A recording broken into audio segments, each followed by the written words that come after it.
Chronic ఎపిడైడిమైటిస్ లేదా chronic ఎపిడైడిమో orchitis అనేది మగవాళ్ళు కామన్గా ఎదుర్కొనే ఒక సెక్షువల్ సమస్య. క్రానిక్ ఎపిడైడిమైటిస్ లేదా క్రానిక్ ఎపిడైడిమో ఆర్కైటిస్ అంటే ఏమిటి అండ్ ఈ క్రానిక్ ఎపిడైడిమైటిస్ లేదా క్రానిక్ ఎపిడైడిమో ఆర్కైటిస్ వల్ల వచ్చే సెక్స్ మరియు సంతాన సమస్యలు ఏమిటి అనేది ఈ వీడియోలోని డీటెయిల్డ్గా చెప్తాను. నా పేరు డాక్టర్ కాంతి కుమార్ రెడ్డి, కన్సల్టెంట్ ఆండ్రాలజిస్ట్, జై ఆండ్రాలజీ అండ్ మెన్స్ హెల్త్. మాకు విజయవాడ, వైజాగ్, రాజమండ్రి, నెల్లూరు మరియు కర్నూలులో బ్రాంచెస్ ఉన్నాయి. నేను మగవాళ్ళలో ఎటువంటి సెక్షువల్ సమస్యలున్నా లేదా సంతాన సమస్యలున్నా ఆ ప్రాబ్లమ్స్ ట్రీట్మెంట్ చేస్తాను. ముందుగా క్రానిక్ ఎపిడైడిమైటిస్ లేదా క్రానిక్ ఎపిడైడిమో ఆర్కైటిస్ అంటే టెస్టిస్ లో గనక ఇన్ఫెక్షన్ ఉన్నట్లయితే దాన్ని క్రానిక్ ఆర్కైటిస్ లేదా అక్యూట్ ఆర్కైటిస్ అంటారు. టెస్టిస్ తో పాటు ఎపిడైడిమిస్ లో కూడా ఇన్ఫెక్షన్ ఉన్నట్లయితే దాన్ని ఎపిడైడిమో ఆర్కైటిస్ అంటారు. ఓన్లీ టెస్టిస్ లో ఇన్ఫెక్షన్ ఉంటే ఆర్కైటిస్ అంటారు. టెస్టిస్ ప్లస్ ఎపిడైడిమిస్ రెండిట్లో ఇన్ఫెక్షన్ ఉంటే ఎపిడైడిమో ఆర్కైటిస్ అంటారు. అట్లా కాకుండా ఓన్లీ ఎపిడైడిమిస్ లోనే ఇన్ఫెక్షన్ ఉన్నట్లయితే దాన్ని ఎపిడైడిమైటిస్ అంటారు. సో ఓవరాల్ గా టెస్టిస్ లో కానీ ఎపిడైడిమిస్ లో కానీ ఉన్న ఇన్ఫెక్షన్ ని ఎపిడైడిమైటిస్ లేదా ఎపిడైడిమో ఆర్కైటిస్ లేదా ఆర్కైటిస్ అని చెప్పని అంటారు. సో ఎవరిలో అయితే ఈ టెస్టిస్ లో అంటే బీర్జాలలో ఇన్ఫెక్షన్ ఉంటుందో అటువంటి వాళ్ళకి ఈ ఇన్ఫెక్షన్ రావడానికి ఒక మెయిన్ రీజన్ వచ్చేసి మల్టిపుల్ సెక్షువల్ పార్ట్నర్స్. ఎవరైతే సెక్షువల్ గా ఎక్కువ మందితో ప్రొటెక్షన్ లేకుండా కలుస్తారో అటువంటి వాళ్ళలో ఈ టెస్టిస్ కి ఇన్ఫెక్షన్ రావడం అనేది చాలా కామన్ గా ఉండే ఒక సెక్షువల్ ప్రాబ్లమ్. అండ్ సెకండ్ వచ్చేసి డయాబెటీస్. ఎవరిలో అయితే షుగర్ ప్రాబ్లం ఉండి షుగర్ కంట్రోల్లో ఉండదు అటువంటి వాళ్ళలో కూడా టెస్టిస్ లో ఇన్ఫెక్షన్ రావడం అనేది చాలా కామన్ గా జరిగింది.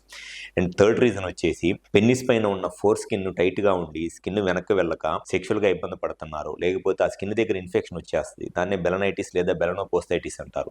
ఈ స్కిన్ దగ్గర ఉన్న ఇన్ఫెక్షన్ స్లోగా ఈ సెమెన్ వచ్చే దారి ద్వారా అంటే ఈ వ్యాస్ డిఫరెన్స్ ద్వారా టెస్టిస్ కి స్ప్రెడ్ అయ్యి దానివల్ల కూడా ఎపిడైడిమైటిస్ లేదా ఎపిడైడిమో ఆర్కైటిస్ లాంటి ఇన్ఫెక్షన్స్ రావడానికి అవకాశం ఉంది. అండ్ ఫోర్త్ రీజన్ వచ్చేసి కొన్నిసార్లు ఏదన్నా ఫంగల్ ఇన్ఫెక్షన్స్ వల్ల కానివ్వండి లేదా బ్యాక్టీరియల్ ఇన్ఫెక్షన్స్, యూరినరీ ఇన్ఫెక్షన్స్ వల్ల కూడా ఈ టెస్టిస్ కి ఇన్ఫెక్షన్ స్ప్రెడ్ అయ్యింది. కామన్ గా ఇవే రీజన్స్ ఉంటాయి. మల్టిపుల్ సెక్షువల్ పార్ట్నర్స్, ఎక్కువ మందితో ప్రొటెక్షన్ లేకుండా సెక్షువల్ గా కలవటము, డయాబెటీస్, షుగర్ లాంటి ప్రాబ్లమ్స్ వల్ల, లేకపోతే పెన్నిస్ పైన ఉన్న స్కిన్ టైట్ గా ఉండి ఫ్రీగా వెనక్కి వెళ్ళకపోవడం వల్ల, బెలనైటిస్ లాంటి ప్రాబ్లమ్స్ వల్ల, అండ్ ఫోర్త్ వచ్చేసి యూరినరీ ఇన్ఫెక్షన్స్ వల్ల.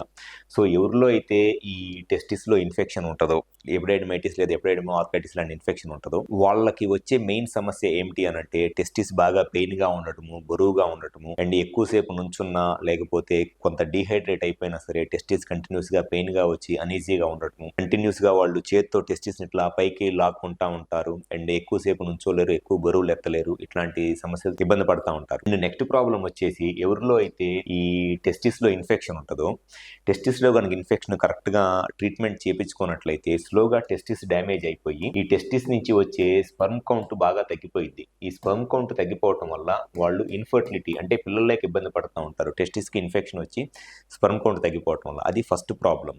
అండ్ సెకండ్ ప్రాబ్లం వచ్చేసి టెస్టిస్ నుంచి వచ్చే టెస్టోస్టిరాన్ హార్మోన్ కూడా తగ్గిపోయింది.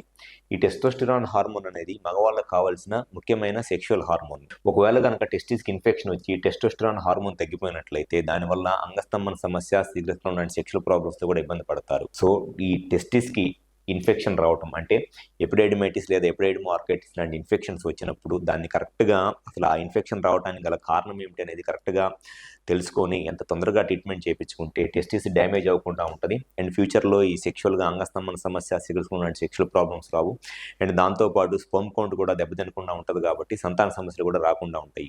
కానీ చాలామంది చేసే మిస్టేక్ ఏంటి అని అంటే ఈ టెస్టిస్లో పెయిన్ ఉన్నప్పుడు దానికి అసలు రీజన్ ఏంటి అనేది తెలుసుకోకుండా జస్ట్ టెంపరీగా పెయిన్ కిల్లర్స్ లాంటి ట్యాబ్లెట్స్ వాడుకుంటూ ఉంటారు. ఈ పెయిన్ కిల్లర్స్ ట్యాబ్లెట్స్ వాడుకోవడం వల్ల వాళ్ళకి టెంపరీగా పెయిన్ తగ్గిద్దిలే కానీ అసలు ఆ పెయిన్ రావడానికి గల కారణం ఏమిటి అనే ఇన్ఫెక్షన్ కంట్రోల్ అవ్వదు కాబట్టి స్లోగా టెస్టిస్ కంప్లీట్గా డ్యామేజ్ అయిపోయి చాలామంది పేషెంట్స్ స్పర్మ్ కౌంట్ పూర్తిగా తగ్గిపోవడం వల్ల ఇంకా పిల్లలు పుట్టడానికి ఎటువంటి అవకాశాలు లేకుండా వచ్చే పరిస్థితులు ఉంటాయి. అండ్ కొంతమందిలో ఈ టెస్టోస్టెరాన్ హార్మోన్ పూర్తిగా తగ్గిపోయి అంగస్తంభన సమస్య, శీఘ్రస్ఖలనం లాంటి సెక్షువల్ ప్రాబ్లమ్స్ కూడా వస్తాయి. సో ఎవరిలో అయితే జనరల్గా ఈ 25 to 30 ఇయర్స్ ఏజ్ గ్రూప్లో ఈ టెస్టిస్లో పెయిన్ లాంటిగా వచ్చి ఇబ్బంది పడుతున్నారో ఫస్ట్ మీకు ఈ టెస్టిస్లో పెయిన్ రావడానికి కారణం ఏంటనేది ఫస్ట్ తెలుసుకోవడం చాలా ముఖ్యం. ఎందుకంటే కారణం కనుక తెలుసుకొని కరెక్ట్గా ట్రీట్మెంట్ చేయించుకున్నట్లయితే టెస్టిస్లో ఎటువంటి ఇన్ఫెక్షన్ ఉన్నా ఈజీగానే ట్రీట్ చేయవచ్చు. సో మీరు ఎవరైనా సరే మగవాళ్ళు 25 to 30 ఇయర్స్ 35 ఇయర్స్ ఏజ్ గ్రూప్లో టెస్టిస్లో పెయిన్ వస్తా ఇబ్బంది పడుతున్నారు ఒకసారి మా హాస్పిటల్కి వచ్చి కన్సల్ట్ అవ్వండి. 100% మీకు అసలు ఈ పెయిన్ రావడానికి రావడానికి రీజన్ ఏమిటి, అది ఎటువంటి ఇన్ఫెక్షన్స్ వల్ల ఈ పెయిన్ వస్తుంది, అండ్ ఆ ఇన్ఫెక్షన్స్ రావడానికి గల కారణం ఏమిటి, ఏమన్నా డయాబెటీస్ వల్ల కానివ్వండి, యూరినరీ ఇన్ఫెక్షన్స్ వల్ల, సెమిన్ ఇన్ఫెక్షన్స్ వల్ల, లేకపోతే పెనిస్ పైన ఉన్న ఫోర్ స్కిన్ ఎక్కువగా ఉండటం వల్ల ఇన్ఫెక్షన్ వస్తుందని క్లియర్గా చెక్ చేసి ట్రీట్మెంట్ చేయడం జరుగుతుంది. కాబట్టి మీ ఈ ఇన్ఫెక్షన్ కంప్లీట్గా క్లియర్ అయిపోయింది అండ్ ఫ్యూచర్లో ఎటువంటి సెక్షువల్ సమస్యలు మరియు సంతాన సమస్యలు రాకుండా ఉంటాయి. Thank you.